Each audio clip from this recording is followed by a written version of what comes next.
Hello, everybody, and welcome to another episode of Good Morning Fillmore. I'm your host, Adrian Robledo, and today we're joined by a well-known figure in Fillmore, Mr. Manny Minjares. How you doing, Manny? Doing great. Thanks for having me on, Adrian. Absolutely. And he's also the field supervisor to Kelly Long's office here in Ventura County. That's right. All right. It's awesome to have you on the show here. Yeah. And you've always been, since I've known you, in public service. Tell us a little bit about how you got there.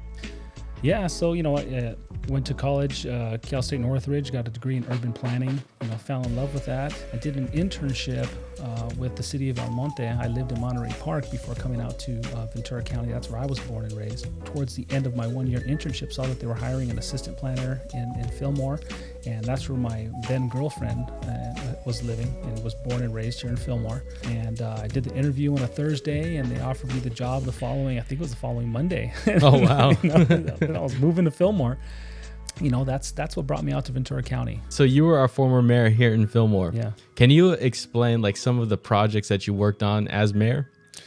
Yeah, one of the biggest things that myself and the council members that were elected with me, had to undertake was helping resolve some of the city's finances. One of the big things that we did was to help resolve a sales tax sharing agreement that had been locked up in the courts. So we got that straightened out, and we were able to get a significant amount of money flowing back into our general fund, and really, kind of help keep us afloat. So that was a huge undertaking. That when I was running for office and the gentlemen that were running with me, we weren't sure we're going to be able to resolve that, but we figured we would give it our best shot.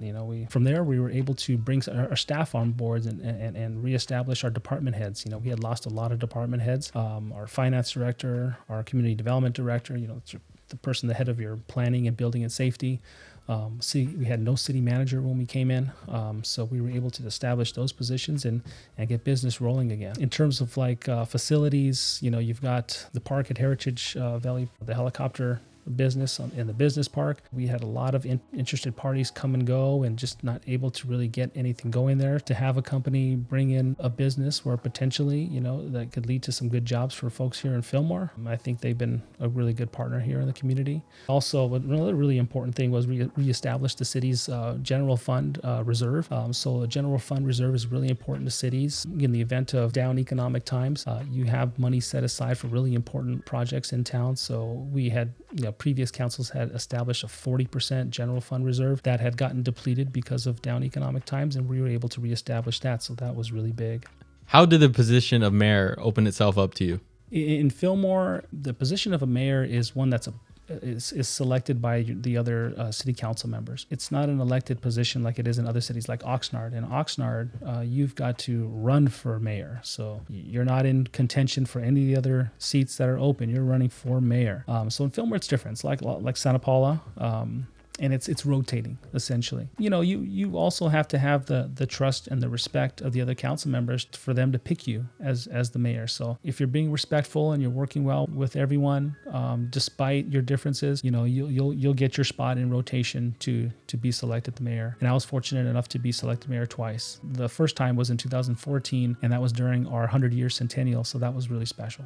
So your current role right now, you're a field supervisor to Kelly Long. Yes. Yes. And what is that role? So the supervisor, they are elected officials. If you can imagine, city councils, they have 5 or to 7 elected officials. Here in Fillmore, we have 5. At the county level, you've got 5 supervisors. They're responsible for districts. The goal of those districts having close to or equal to the same population. In essence, I do work for the Ventura County supervisor, and she represents the 3rd district, Fillmore, Santa Paula, Piru, the majority of Camarillo, parts of incorporated and unincorporated Oxnard, and East Lockwood Valley. And specifically, I help her with Fillmore, Santa Paula, Piru, and East Lockwood Valley. And then I also advise her on topics that I'm knowledgeable on: housing, planning, farm worker, housing issues, agriculture, mental health, healthcare, any other responsibilities as assigned. So it's really, help her represent the district. That's what the job is. I actually,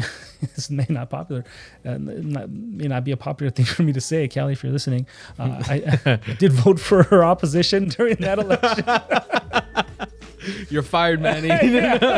Come Tuesday, you're done. The good Democrat that I was, and Kelly won, and but she didn't she didn't hold any type of. She didn't even ask me, who'd you vote for? No, she knew of who I was as an elected official in Fillmore. She knew my leadership style. She knew what I was about, and how she felt. She felt comfortable that I would be, and what I would bring to her team. And I thought that was pretty amazing. So you're going to vote for her this time? I am definitely going to vote for her this time. See, that's awesome, man. That's awesome. That's a good duo. All of Fillmore is dying to know this question.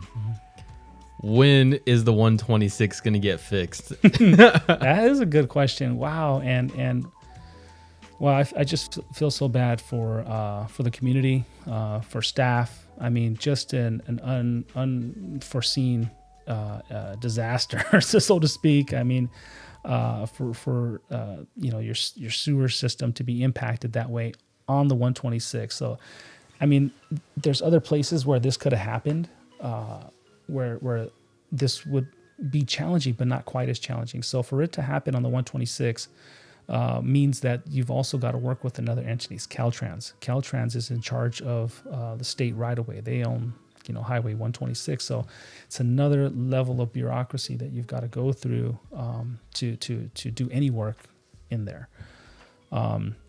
So when will it get fixed? Well, an interesting part of that is the city was able to connect the damage that was done to the sewer to the rains that we had, the storms that we had in the early part of the year, which means that it's eligible for disaster-related funds from FEMA and other federal, type of dollars. So that's the good part. Right? What does that mean, right? That means, although Fillmore will have to front millions of dollars, and that's why you have a reserve fund. We talked about the importance of reserve. You have to front the cost of what it's going to take to design and fix the problem. But because they're eligible for reimbursement, as long as they dot their I's and cross their T's, they can get reimbursement back from the federal government. But there's a process that you have to go through. You have to file all this correct paperwork, and you have to go out for bid a certain way and get a certain number of bids back. And the work has to be done a certain way, and sometimes that costs a little bit more money. It takes a little bit more time, and that's all stuff that our Public Works Department is navigating right now, and it's really challenging. So about how long are we looking at? That was the main question, right? Yeah. How long? and honestly, you're talking like a politician, Manny. Yeah, well, what I want to do, and quite frankly, I don't know how long it's going to take. Oh, really? Yeah, I don't know how long it's going to take. I haven't had those conversations with their Public Works Department, but I have been in some conversations with some of our county staff that has access to federal funds to kind of help with paying for it. So that's the extent that I've been involved in it. Unfortunately, I'm not on the city council anymore, so I don't have I don't know the ins and outs of how long it's going to take. But it could take longer than you would expect. This right here with the sewer. I mean, like you said, they could rush it. They could, or maybe not cross a T or dot an I and potentially not get reimbursement. Could that potentially bankrupt the city? Well, it depends. A certain, if you've got a flush general fund reserve, maybe you can withstand that hit. The last thing I read in the Ventura County Star, was they're looking at $3.6 million project, and you really don't know what it's going to cost until you get those bids in. Right, the bids always go up. They go up, yeah. I can't tell you how many times I've seen an engineer's estimate for a public works infrastructure project, and it be twice what was estimated for different reasons. And inflation is crazy. Right now it's really hard. A lot of our contractors are busy. There's a labor shortage. There's a lot of influences or that factors that can drive up the cost of the project that are really out of the hands of the city. So yeah, it's can it bankrupt the city? Those are issues that you have to face. I mean, this is like, you're not in a situation where you can say, well, let's not do it because it may bankrupt us, but it is a reason why you've got to do it the right way. Can you give us any inside stories or secrets that might have happened within city council during your tenure? Yeah, I mean, it was I keep going back to the beginning. Are we going to be able to get this on the right path? We don't have the staff. you know, and as the city council, you're not the staff. You're to take the professional advice of the staff to make your decisions. We did get, have some consultants come in and work with us, but a lot of them didn't have the institutional knowledge. So when you don't have institutional knowledge, things that happened a couple of years ago, it takes longer to get that information and things slow down. So that was a huge challenge, and getting the staff back, hiring the right people. That was a huge challenge. Going out and getting our city manager, and Dave Rollins, who's there now. We went out to Ohio to interview him, so he was recommended to us actually. So I mean that we had to go out to Ohio, and we met him out there and got to see his operation and tour the city that he was in charge of, and we're impressed with the work that he did. And we wanted to go the extra mile. We want to say, hey, let's not just invite him down here. Let's go down to his city and see what he's actually doing down there. That was the challenge. He put us on a stable footing. He really did. Tell me a little bit about what you got going on at your current role right now as a field supervisor.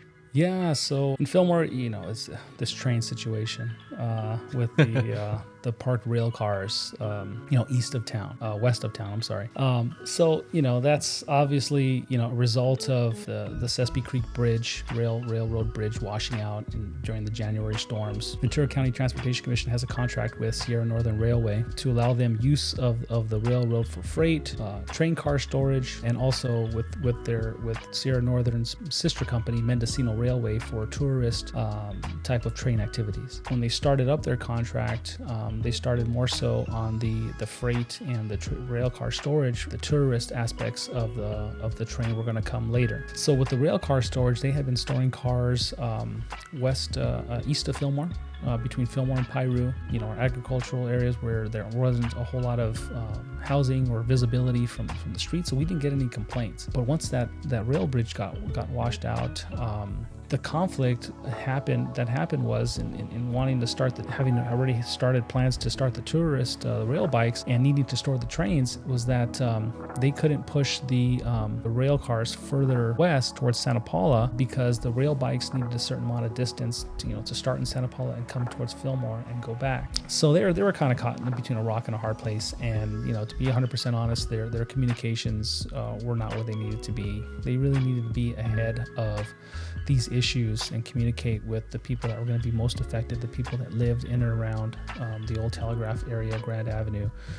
Those are the people that are really upset with the train cars being there. It's not just that they have this graffiti from the various parts of the country that they've been. A lot of that graffiti that's on there, that's on those train cars, didn't happen here. There's cement rail cars. They transport cement. There's nothing in them right now. They contract with railroad operators like Sierra Northern, different parts of the country, to store them when they're not in use. And when they're in use, they ship them on out.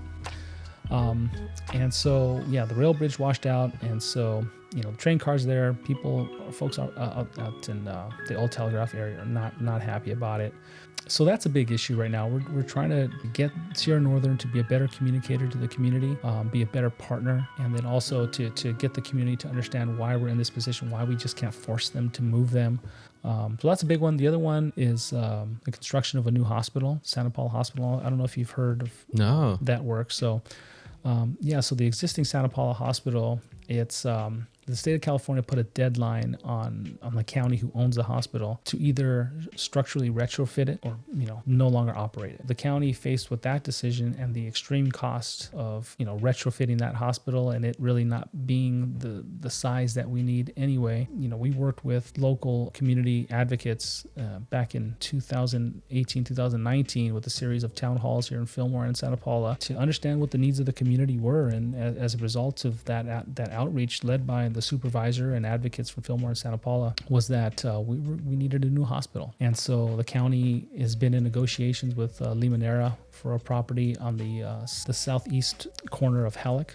So it's more like a medical campus. So that's super exciting. The concern is from the community and folks that understand the kind of the history of the county providing healthcare is, can we afford it? And there's going to be a financial analysis that's going to be presented to the Board of Supervisors in July. So that's a kind of an important one to keep an eye on. But all right, Manny, thanks for coming on today. Thanks for having me, Adrian. Absolutely. Take care. Thank you guys for tuning in today's show. Let us know your thoughts, your questions, your comments. We want to hear from you. If you want to do an episode coming up, feel free to message us on Instagram at goodmorningfillmore.com or send us an email at goodmorningfillmore@gmail.com. Let's embrace transformation and ignite positivity in our community. See you guys on the next one. Peace.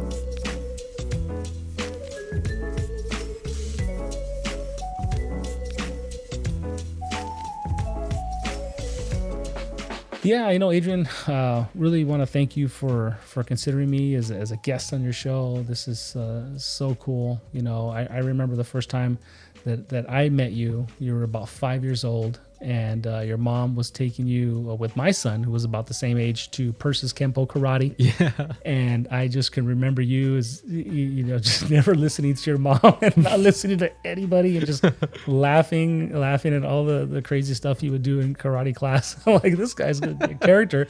And then to see you, to where you are today, an amazing young man, intelligent, entrepreneurial, and just, getting after life and trying new things. And it's awesome. It's awesome. It's an honor to be on the show with you.